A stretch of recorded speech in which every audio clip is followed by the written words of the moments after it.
What up, YouTubers? Welcome back to my channel, How to Defeat a Narcissist.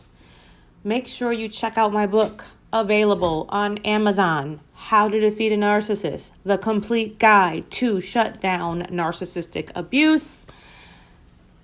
The struggle is real, you guys, but it's real achievable if you read my book. I'm going to give you tactics to employ immediately to start dismantling the narcissist and unmasking them so you can awaken and live your best life without them in it. Okay, can't leave out that part. So I want to talk about apologies today, guys. Apologies. What is an apology? It's basically somebody saying sorry for what they did to you. But have you ever asked yourself, what does an apology accomplish? Does it give you a sense of the person repenting for what they did? Is it merely words? Does it depend on how they say it, the tone they use, or in what context they say it? Is it subjective? Are all behaviors that are abusive to others or destructive to others, are they all eligible for apologies? Apologies don't really change anything. A person decided to do something to hurt you, and apologizing for it, just merely saying the words, "I'm sorry," will not undo the trauma. It will not change what happened. But it gives you this false sense that they have acknowledged their wrongdoings and just admitted that they were sorry. You ever thought of how codependent you have to be to embrace the whole concept and philosophy of an apology in general? Like, I know a lot of people have been to college and they took philosophy classes and psychology classes and sociology classes, and all these things kind of tie together. And an apology is like a perpetrator's favorite tactic. Like, if I can just tell her I'm sorry, she'll forgive me, and then I can come back into her life and continue to cheat on her or abuse her or lie to her, okay? Just wanting an apology and then forgiving somebody because they acknowledge what they did to you, you just think about that.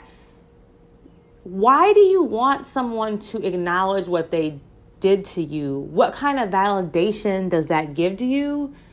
And does it really change anything? Because the trauma already changed or transformed the relationship you had with that person, right?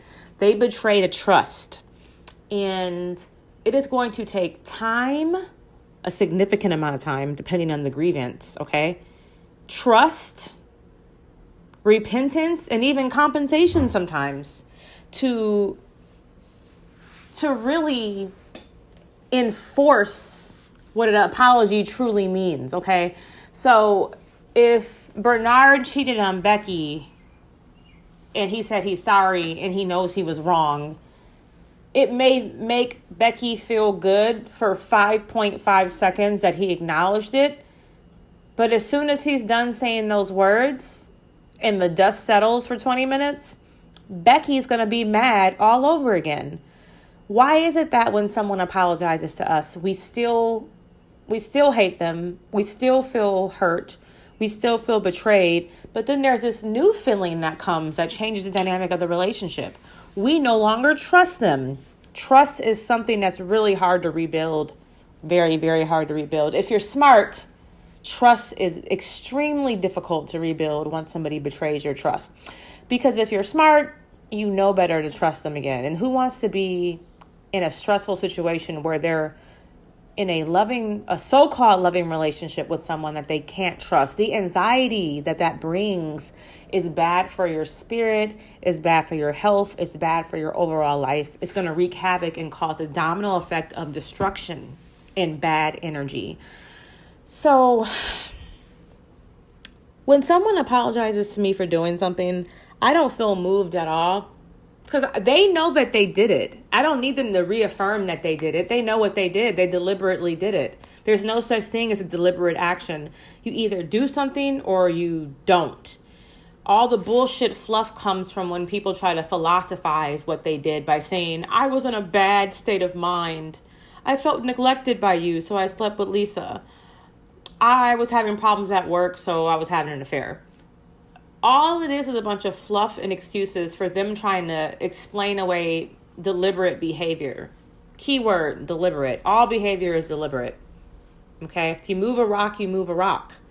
You didn't move the rock because you were having a bad day. You didn't move the rock because you're having a good day. You move the rock because you move the rock, and that's it.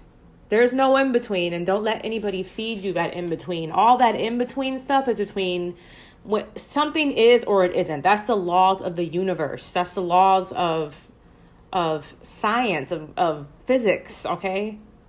Something moves or it doesn't. It does or it doesn't. It exists or it doesn't exist. That's it. All the other stuff is manipulative ploys and tactics used against you to continue to accept bad behavior from others. Okay? Just like a promise is a comfort to a fool. You know, nothing is promised. And if you